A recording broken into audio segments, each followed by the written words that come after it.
ये जो हमें कृपा से अवसर मिला है,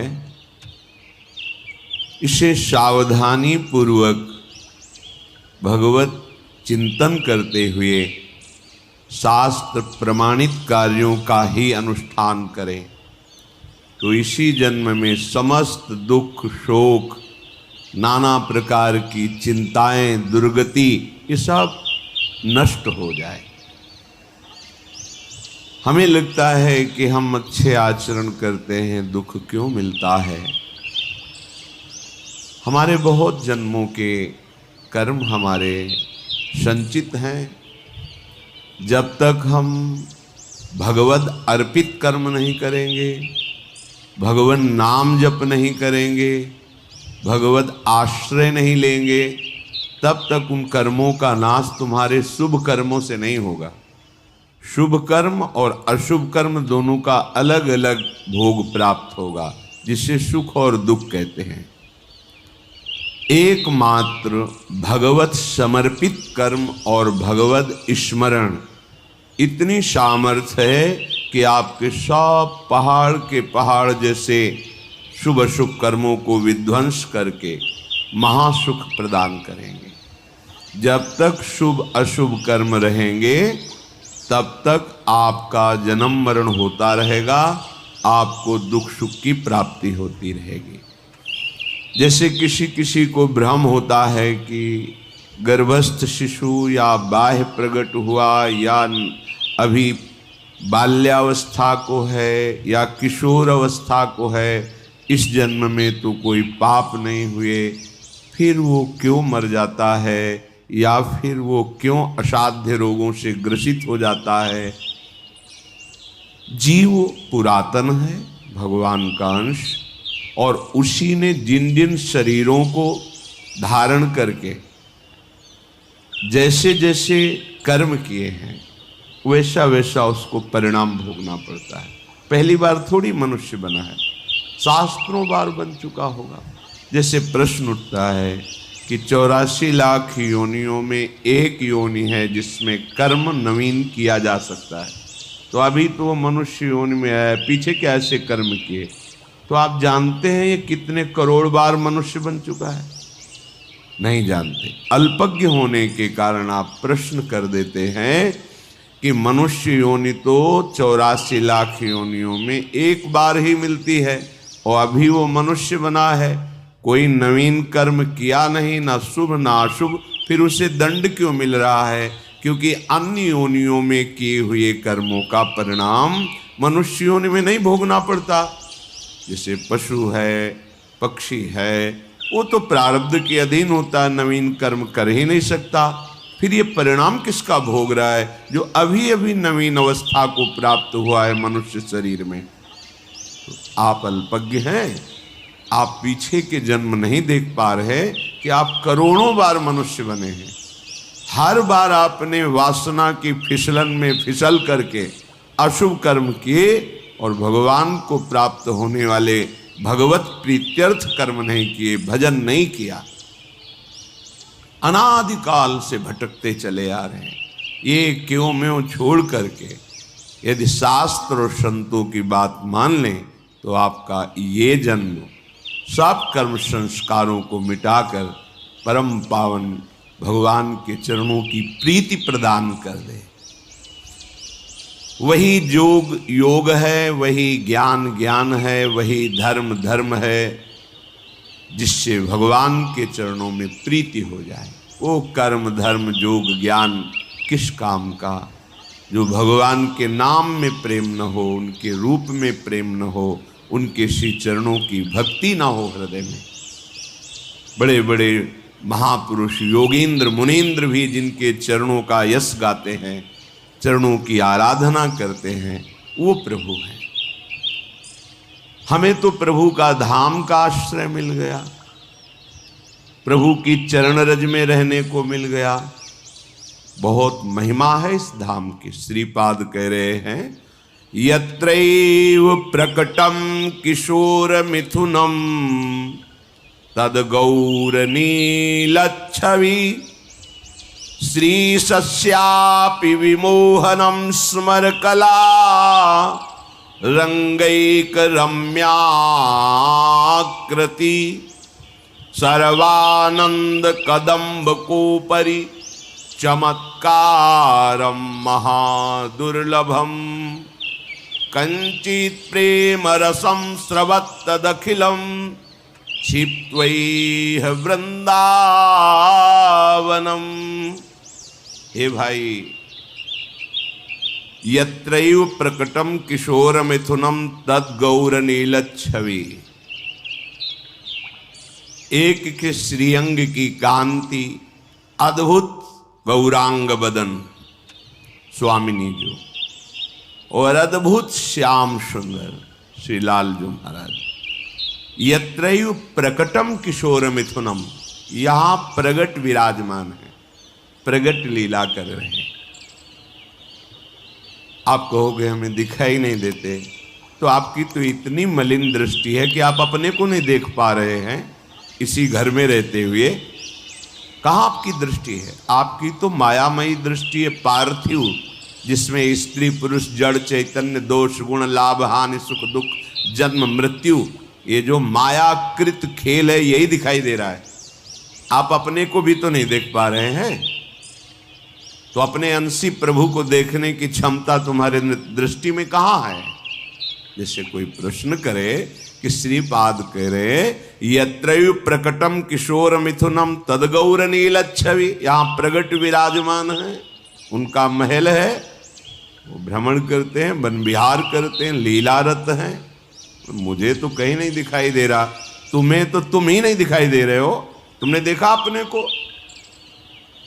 आपके पास ऐसी दृष्टि अभी नहीं है कि आप भगवद अंश अपने आप को देख लो। आप तो माया रचित दृश्य को केवल देखते हैं, शरीर और ये शरीरों के प्रकार। आपकी दृष्टि अभी उस योग्य नहीं है। उपासना से दृष्टि प्राप्त होती है, तब इन्हीन नयनन सब सुख देखें, अपनो जन्म सुफल कर लेखें। श्री ध्रुवदास जी महाराज परम रसिक। इन्हीन नयनन, इन्हीं दृष्टि में श्री जी की कृपा दृष्टि जागृत हो जाती है। तब निकष कुंज ठाढ़े भय भुजा परस्पर अंश, श्री राधा वल्लभ मुख कमल निरख नयन हरिवंश। प्रेम नेत्र प्रकाशित हो गए, मानस नेत्र प्रेममय हो गए।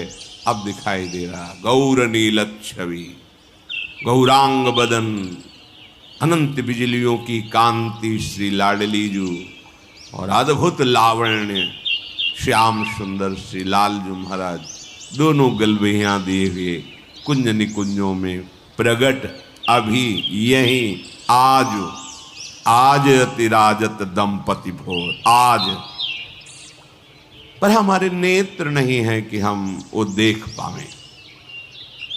हमारे क्या श्री सस्यापि विमोहनम स्मर कला रंगैक रम्याकृति,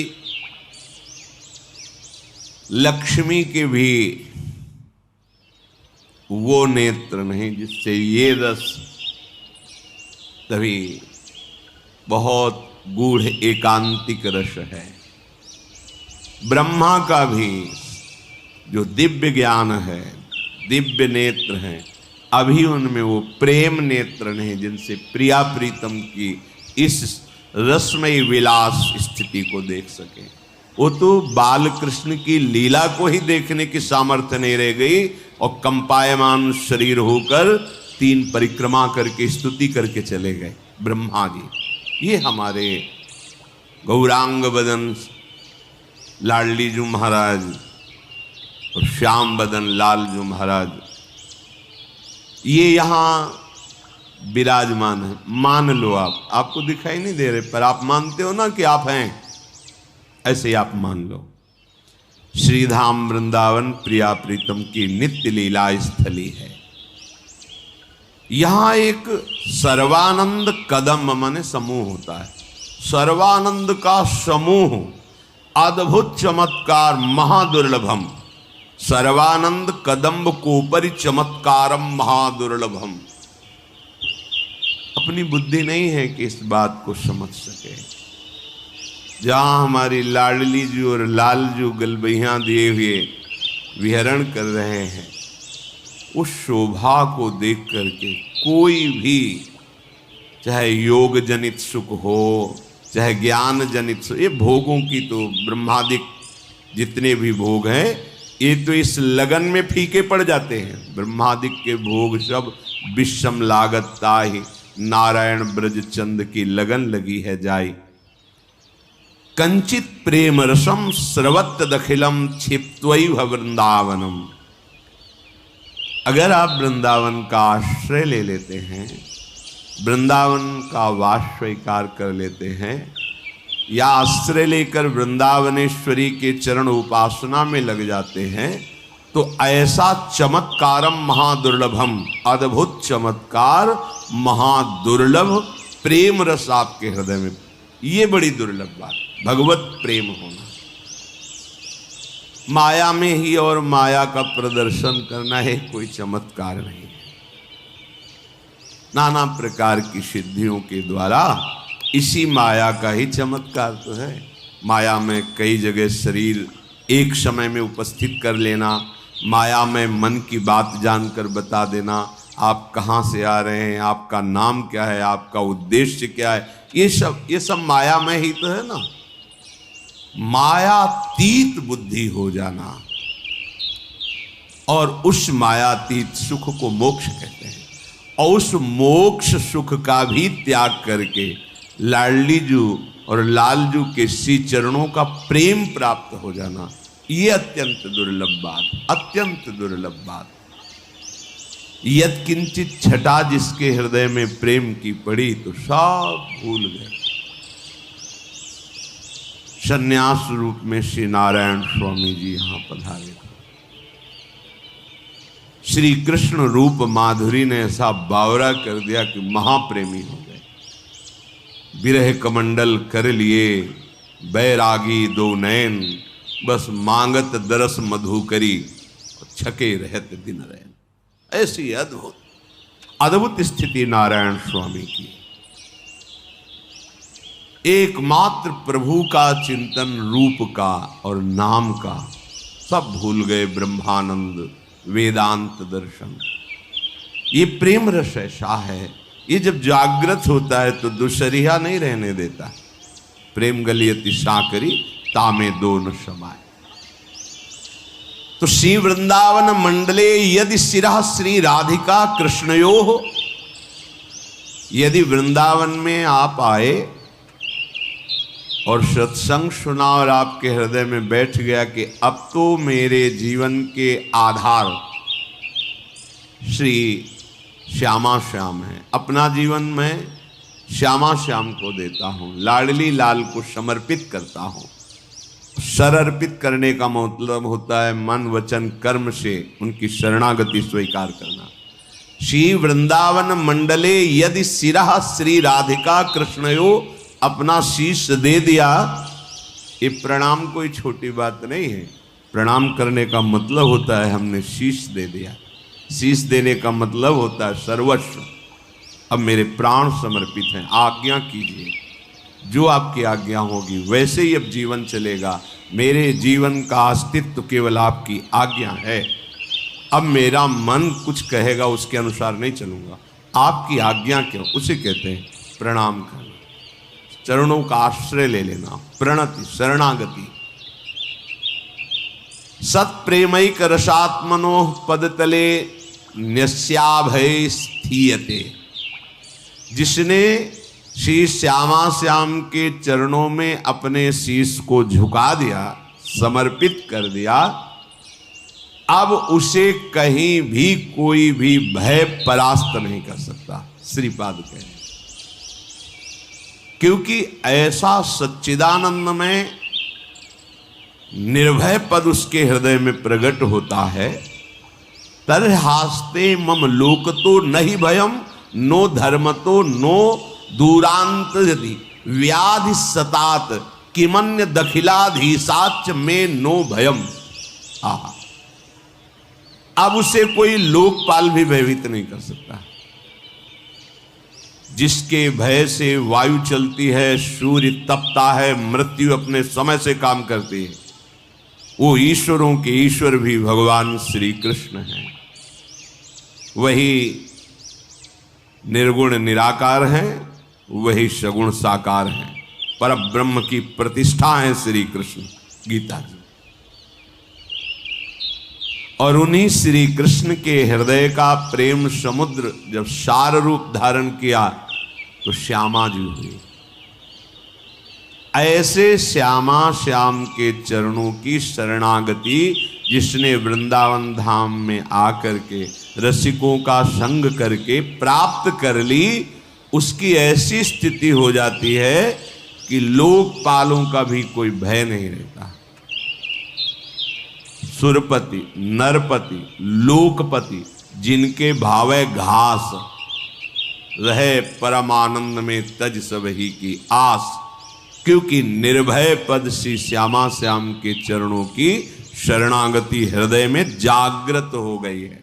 अब बातें केवल नहीं रह गई, हृदय में जागृत हो गई है धाम की कृपा से, सत्संग की कृपा से। धर्म भय किसी भी प्रकार का अब उसे धर्म भय भी नहीं लग सकता कि मेरा कुल धर्म तो ये है, लोक में मेरा एक कर्तव्य है, ये धर्म अब भय नहीं। अपनी शरणागति के लिए भगवान श्री कृष्ण चंद्रजू गीता जी में कहते हैं, सर्व धर्मान परित्यज्य मामेकम शरणम भज। सारे धर्मों का मेरे चरणों में त्याग कर दो, अर्थात मेरे चरणों का आश्रय लेकर भजन करने से सब धर्मों की स्वतः पूर्ति हो जाती है। जैसे समुद्र में स्नान करने पर नर्मदा, गंगा, यमुना, जितनी नदियां हैं सबका उद्गान हो गया, क्योंकि सब नदियां अंततः समुद्र में ही विलीन होती हैं। ऐसे ही सारे धर्मों का अंततः विश्राम स्थल परम धर्म भगवान श्री कृष्ण के चरणों की शरणागति आराधना है। सर्वधर्मान परित्यज्य मामेकम शरणम। और यहाँ वही एक रसो यह परमानंद एक द्विधा सदा श्री राधा कृष्ण रूपाभ्याम तस्यै तस्मै नमो नमः। वही एक सच्चिदानंद प्रेम रस में डुबोने के लिए युगल रूप धारण करके रसिकों को परमानंद प्रेमानंद प्रदान करता है। तो जिसने श्यामा श्याम के चरणों का दृढ़ता पूर्वक आश्रय ले लिया तो बोले उसको लोकपाल भी भय नहीं प्रदान कर सकते। जैसे यमराज ये भी लोकपाल हैं, वरुण ये भी लोकपाल हैं, अग्नि ये भी लोकपाल हैं, वायु ये भी ये बड़े बड़े जो लोकपाल हैं ये भी भय प्रदान नहीं कर सकते। अब उसे कोई धर्म भयभीत नहीं कर सकता कि हमारा ये जाति धर्म कुल धर्म ऐसा ऐसा। सब धर्मों की पूर्ति भगवान श्री कृष्ण के चरणों में है। इसीलिए गोकर्ण जी ने अपने पिता को जब उन्होंने हाथ जोड़कर कहा, बेटा मैं तो मोह में फंसकर पुत्र प्राप्ति को ही सर्वस्व समझता था, लेकिन इस धुंधकारी के द्वारा की हुई अत्याचार से आज समझ में आया कि ये ठीक नहीं है मोह। अब कैसे त्यागूं, कैसे भगवान को रिझाऊं? तो उन्होंने कहा धर्मम भजस्व सततम, सतत धर्म का ही भजन करना चाहिए। तो उनका वो तो कर रहा था, बोले नहीं अभी लोक धर्म का पालन कर रहे थे, परम धर्म का नहीं। इसलिए आगे लिखा त्यज लोक धर्मान, लोक धर्म का त्याग करो, परम धर्म भागवत धर्म प्रेम धर्म का भजन करो। कैसे समझूं कि किसे भागवत धर्म कहते हैं, किसे प्रेम धर्म कहते हैं? बोले संतों की सेवा करो, सेवन करो भगवत प्रेमी महात्माओं का, तो पता चल जाएगा कि भागवत धर्म किसे कहते हैं, प्रेम धर्म किसे कहते हैं। धर्मम भजस्व सततम त्यज लोक धर्मान सेवन सदा साधु पुरुषां। सदा भगवत प्रेमी महात्माओं का सेवन करो। अगर आप आगे की बात नहीं समझे तो संत संग करने पर भी लाभ नहीं मिलेगा। जहि काम तृष्णाम, कामना और तृष्णा का त्याग करके संत संग करो। अगर कामना रखोगे और तृष्णा, तो संत संग का लाभ आपको अनुभव में नहीं आएगा। कामना किसे कहते हैं? देखे हुए, सुने हुए, पढ़े हुए भोगों को भोगने की इच्छा का नाम कामना है, और भोगे हुए भोगों को पुनः भोगने की इच्छा का नाम तृष्णा है। इसलिए कह रहे साधु सेवन करो, पर जही काम तृष्णाम, कामना और तृष्णा का त्याग कर भगवत प्रेमी संतों का सेवन करो। जब भगवत प्रेमी संतों का सेवन करोगे तो आप में सद्गुण जागृत होंगे। तो उसमें सावधानी ये रखना है, अन्यस्य दोष गुण चिंतनमासु मुक्त्वा, तुम्हें कहीं गुणाभिमान न हो जाए। संत संग कर रहे हो, भगवत आराधना कर रहे हो, तुम में सद्गुण व्याप्त होंगे, लोग सम्मान करेंगे, तो कहीं तुम दूसरों के दोषों का दर्शन और निंदा करना शुरू न कर देना। इसलिए सावधान रहना। लोक धर्म का त्याग करके भागवत धर्म का सेवन करो। भागवत धर्म का परिचय भगवत प्रेमी महात्माओं के संग से होता है। संग का रंग कामना और तृष्णा के त्याग से चढ़ता है, और उस रंग को संभाल सके इसलिए अन्यस्य दोष गुण चिंतन मास मुक्त्वा, दूसरे के गुण दोष का चिंतन त्याग कर दे। हमारे पास समय ही न बचे अपने भगवत चिंतन से। कभी नाम, कभी गुण, कभी लीला, कभी रूप, कभी धाम, कभी सेवा, हमारा सारा समय इसी अभ्यास में जाए। अन्यस्य दोष गुण चिंतन का तब हमें अवसर मिलता है जब हम प्राप्त दिनचर्या का प्रमाद के कारण त्याग करते हैं।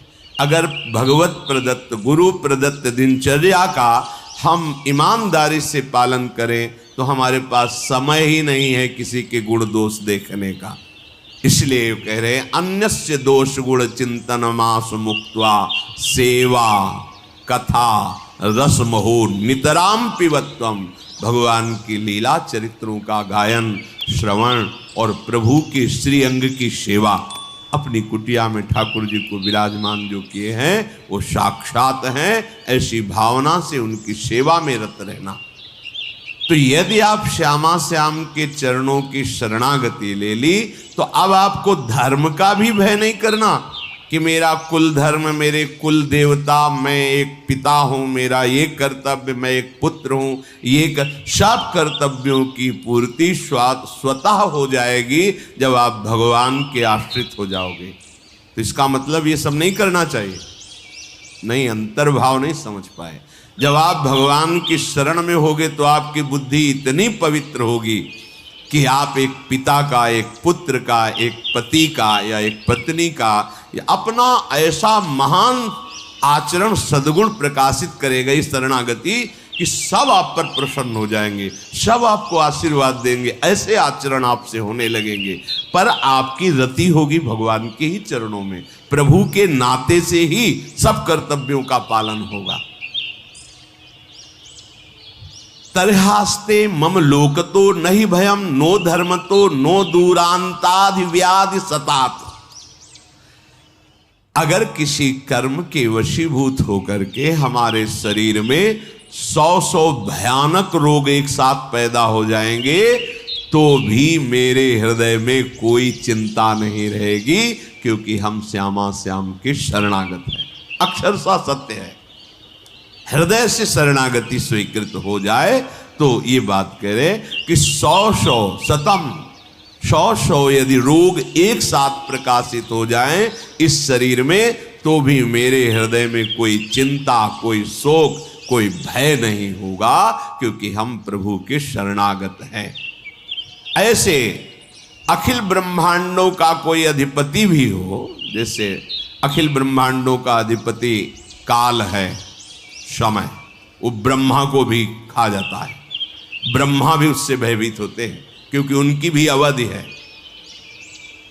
अखिल ब्रह्मांडों का अधिपति भी मुझे अब भयभीत नहीं कर सकता।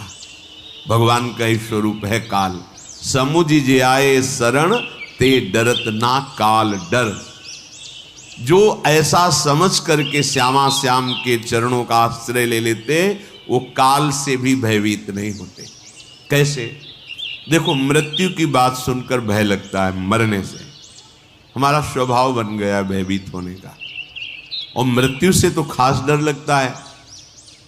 सच्ची मानिए, जो भक्त जन होते हैं, जिनका हृदय प्रभु को समर्पित होता है, उनके मृत्यु का समय ऐसा होता है जैसे विशाल हाथी के गले से रायबेल की माला टूट के गिर जाए। रायबेल जो श्वेत, उसको पता ही नहीं चलेगा कब छूट गया।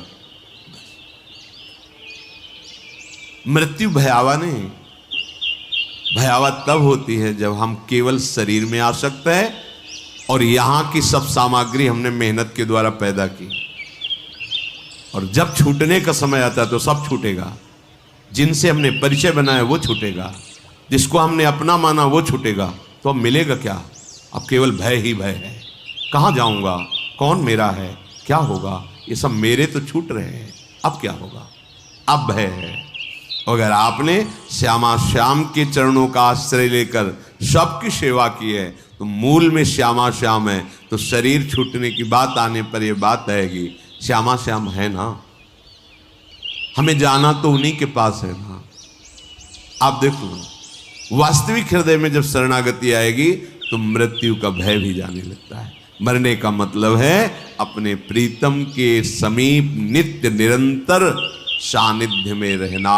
कितना आनंद का विषय। हम जिसे प्यार करते हैं, अब उसे ध्यान में नहीं, अब प्रगट में मुझे उनके समीप रहने को मिलेगा, ऐसा भाव।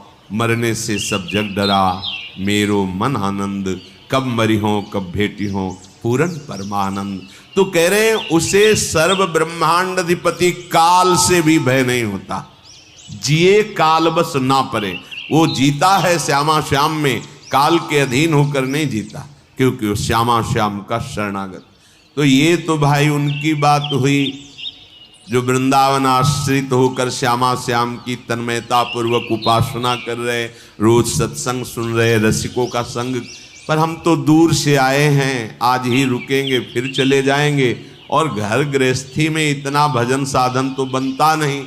वहाँ तो सुन लिया, पर आचरण और वायुमंडल का प्रभाव हमें ऐसी स्थिति में तो रहने नहीं देता कि 100 व्याधि हो जाए, मुझे कोई चिंता ना हो, मुझे किसी धर्म की परवाह नहीं, लोकांतर के अधिपतियों का कोई डर नहीं, ऐसा तो नहीं है ना।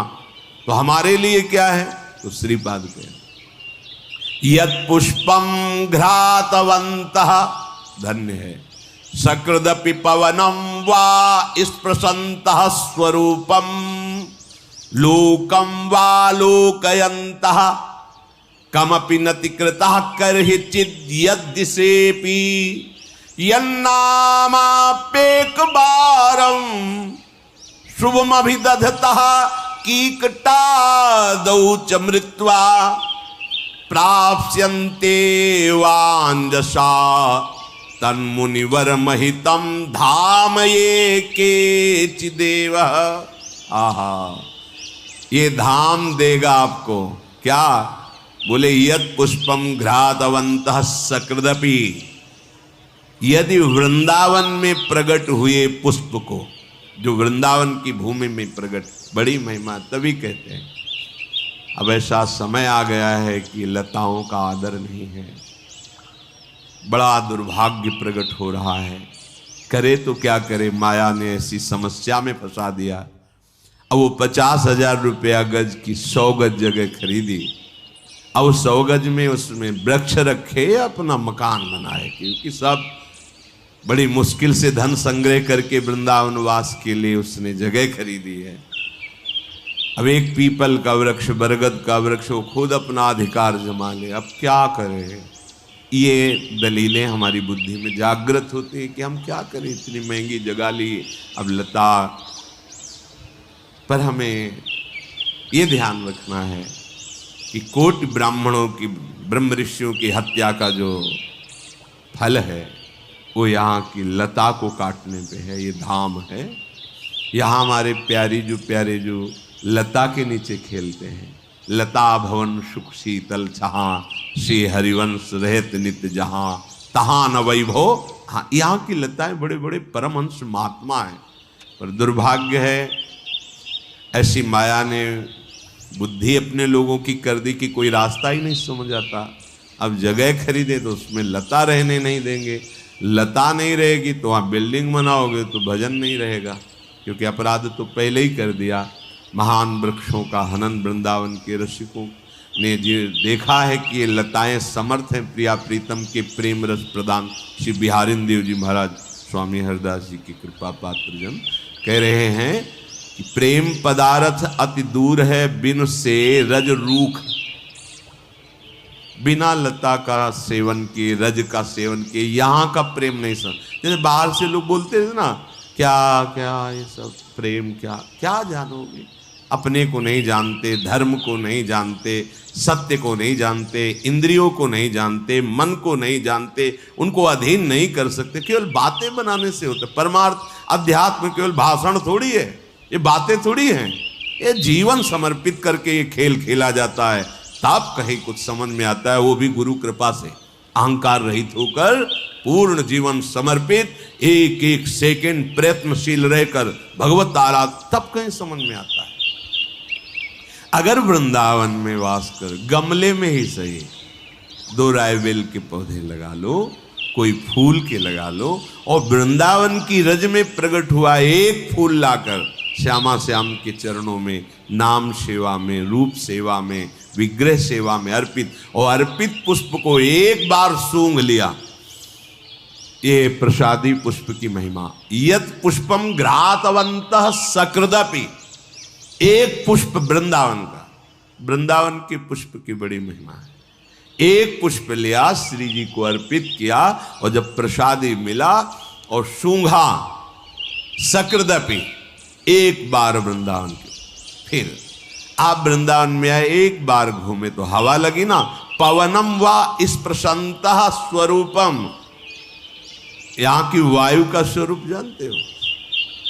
प्रिया प्रीतम के श्रीअंग का स्पर्श करके यहाँ की वायु बहती है। हमें दिखाई नहीं दे रहे, पर वो हैं। यमुना रस रानी का स्पर्श करते हुए, बिहारी बिहारिंजू का, इतने प्रेमी महाभागवतों का, रज रानी का स्पर्श करके जो वायु चलती है, वह स्पर्शंता आपके शरीर को छुई ना वायु। लोकम वालोकयंतः, एक बार आपने वृंदावन का आके दर्शन किया, नतिकृतः करहिचिद यद्यशेपि, एक बार आपने किसी भी दिशा में विराजमान ठाकुर जी के दर्शन के, राधा दामोदर, राधा मदन मोहन, राधा गोविंद, राधा रमण, राधा वल्लभ, गली गली में भगवान कृपा करके हम विराजमान है। यहाँ कोई घर ऐसा नहीं जहाँ ठाकुर जी विराज, अरे परम धाम है। किसी भी दिशा में यहाँ केवल श्यामा श्याम ही है। वो नाम रूप कोई अलग हो, नाम रूप अलग हो तो भी। एक बार गोस्वामी श्री तुलसीदास जी को अमनिया किसी ने लाया, बोले अमनिया है, अपने ठाकुर को भोग लगा लो। बोले ब्रज यहाँ अमनिया है ही नहीं। क्यों? बोले यहाँ सब श्यामा श्याम का ही जूठन है, ये श्यामा श्याम का धाम है। यहाँ कोई भी अन्य नाम रूप हो, भोग लगता श्यामा श्याम का है, उनका महल है, इसके बाद सब पाओ श्यामा श्याम का ही है। गोस्वामी जी ने कहा अमनिया नहीं, यहाँ तो सब उनका है, श्यामा श्याम का है। यहां किसी भी दिशा में प्रणाम कर लिया ठाकुर जी, और वो यहां से चला गया। एक बार यन्नामा पेक बारम शुभम विदधता, एक बार यहां के जय जय श्री राधे, एक बार उच्चारण किया राधा, बस। यहां कह रहे कि संशय मत करना मेरी बात पर। अगर वो कहीं बाहर मरता है ऐसे प्रदेशों में जो अपवित्र हैं, तो भी उसको श्रीधाम की कृपा से श्रेष्ठ मुनिगण जिनकी वंदना करते हैं ऐसे पदवी को प्राप्त होगा। इसीलिए कहा है प्राप्स्यन्ति वांजसा तनुमुनि वर महितम धाम ये केचिदेव, ये धाम देगा उसको ऐसी महिमा में पद, शरीर कहीं भी शरीर छोड़े, कि मुनिजन वंदना करते हैं जिस पद की, उस पद को धाम प्रदान करेगा। इसलिए कह दिया कि तुम इसमें संशय मत करना, क्योंकि ऐसा संशय हो सकता है। एक बार वृंदावन की प्रकट हुई भूमि में पुष्प लेकर श्यामा श्याम के चरणों में समर्पित करके सूंघ लिया, एक बार वृंदावन का दर्शन कर लिया, एक बार किसी ठाकुर को मंदिर में जो विराज प्रणाम कर लिया, एक बार यहाँ की वायु लग गई और एक बार यहाँ जय जय श्री राधा, जय जय श्री राधा, राधा राधा वल्लभ लाल की जय, जाओ। कहीं भी तुम्हारा शरीर छूटेगा तो श्रीधाम तुम्हें वो परम पद प्रदान करेगा जो मुनियों के द्वारा बंद नहीं। अब इससे बढ़िया और बात क्या हो सकती है? दो बातें हो गई। यदि आप वृंदावन का आश्रय लेकर अनन्य भाव से श्यामा श्याम की शरणागति स्वीकार करके भजन करते हो तो ना लोकपाल का भय, ना धर्म का भय, न काल का भय, न मृत्यु का भय, कोई भी भय तुम्हें भयभीत नहीं कर सकता, चाहे 100 असाध्य रोग एक साथ हो जाए। यदि आपसे ऐसा नहीं हो पाया, एक बार वृंदावन आए, दर्शन किया, एक फूल प्रसादी सूंघ लिया, आपके शरीर में वृंदावन की वायु लगी, आपने यहाँ के ठाकुर को प्रणाम किया, यहाँ के किसी जन की चरण वंदना कर ली और नाम उच्चारण किया, राधा राधा, ये महारानी जी का महल है, राधा राधा राधा, जाओ। अब कहीं भी तुम्हारा शरीर छूटेगा तो श्रीधाम जिम्मेवारी लेता है, वो तुम्हें ऐसा पद प्रदान करेगा वृंदावन। देख लो, इसमें स्पष्ट लिखा है, तन मुनिवर महितम। मुनिवर जो बड़े बड़े तपस्वी जन जिस पद की आकांक्षा करते हैं, वंदना करते हैं, वो पद उस व्यक्ति को मिलेगा कहीं भी उसका शरीर छूटे। ऐसे श्रीधाम का जहाँ एक बार की ऐसी महिमा है, हम ऐसा घाटे में क्यों रहे? एक बार हम अगर बाहर रहते तो जब छुट्टी मिले बार बार आओ, खूब राधा राधा जपो, बात मान लो, मान लोगे तो फिर जान लोगे, और जान लोगे तो समझाना नहीं पड़ेगा, जानत तुम्हें तुम्हें हो जाए, खुद तुम्हें भगवदानंद की अनुभूति हो जाएगी।